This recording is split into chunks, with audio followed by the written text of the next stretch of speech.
എംപിമാരുടെ മത്സര ഇളവ് മുതൽ കോൺഗ്രസിലെ സ്ഥാനാർത്ഥി നിർണയത്തിലെ തർക്കം വരെയുള്ള ചേരിപ്പോരിനിടയിലാണ് നിയമസഭാ തെരഞ്ഞെടുപ്പിലേക്ക് കേരളം കടക്കുന്നത്. ഇലക്ഷൻ കമ്മീഷന്റെ തെരഞ്ഞെടുപ്പ് പ്രഖ്യാപനത്തിന് തൊട്ടുപിന്നാലെ UDF സ്ഥാനാർത്ഥികളെ പ്രഖ്യാപിക്കുമെന്നായിരുന്നു VD സതീശൻ അവകാശപ്പെട്ടിരുന്നത്. പക്ഷേ മുന്നണിക്കുള്ളിലെ സീറ്റ് ധാരണ പോലും UDFൽ ഇതുവരെ ആയിട്ടില്ല.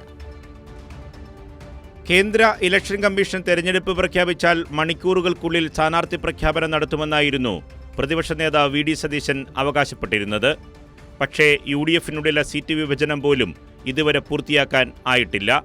എംപിമാർക്ക് ഇളവ് നൽകുന്ന കാര്യത്തിലും കോൺഗ്രസിൽ തർക്കം തുടരുകയാണ്. മുൻ KPCC അധ്യക്ഷൻ K Sudhakaran, UDF convener Adoor Prakash എന്നിവർ മത്സരിക്കാൻ ഉറച്ചുതന്നെ രംഗത്തുണ്ട്. K സുധാകരനെ അനുനയിപ്പിക്കാനുള്ള നീക്കം നടത്തിയെങ്കിലും ഇതുവരെ പ്രശ്നം പരിഹരിക്കപ്പെട്ടിട്ടില്ല. സുധാകരന് ഇളവ് നൽകിയാൽ മറ്റു പല എംപിമാരും ഇതേ ഇളവ് ആവശ്യപ്പെട്ട് രംഗത്തെത്തും. തലസ്ഥാന ജില്ലയിലെ പല മണ്ഡലങ്ങളിലും നേരത്തെ ധാരണയായ സ്ഥാനാർത്ഥികൾക്കെതിരെ പ്രവർത്തകർ തന്നെ രംഗത്തെത്തി. ചിറയൻകീഴ് രമ്യ ഹരിദാസിനെ കെട്ടിയിറക്കാനുള്ള നീക്കത്തിനെതിരെ കോൺഗ്രസിലെ ദളിത് വിഭാഗം നേതാക്കൾ പരസ്യ പ്രക്ഷോഭത്തിന് ആഹ്വാനം ചെയ്തു കഴിഞ്ഞു. തിരുവനന്തപുരം സെൻട്രൽ സീറ്റ് CMPക്ക് നൽകുന്നതിലും ശബരിനാഥനെതിരെ അരുവിക്കരയിലും തർക്കം രൂക്ഷമാണ്.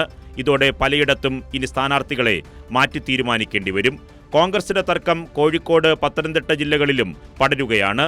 സീറ്റ് വെട്ടിച്ചുരുക്കാനുള്ള കോൺഗ്രസിന്റെ തീരുമാനത്തിൽ പ്രധാന ഘടകകക്ഷിയായ ജോസഫ് വിഭാഗവും പ്രതിഷേധത്തിലാണ്. തിരുവമ്പാടി സീറ്റ് വച്ചുമാറുന്നതിൽ ലീഗിനും പ്രതിഷേധമുണ്ട്.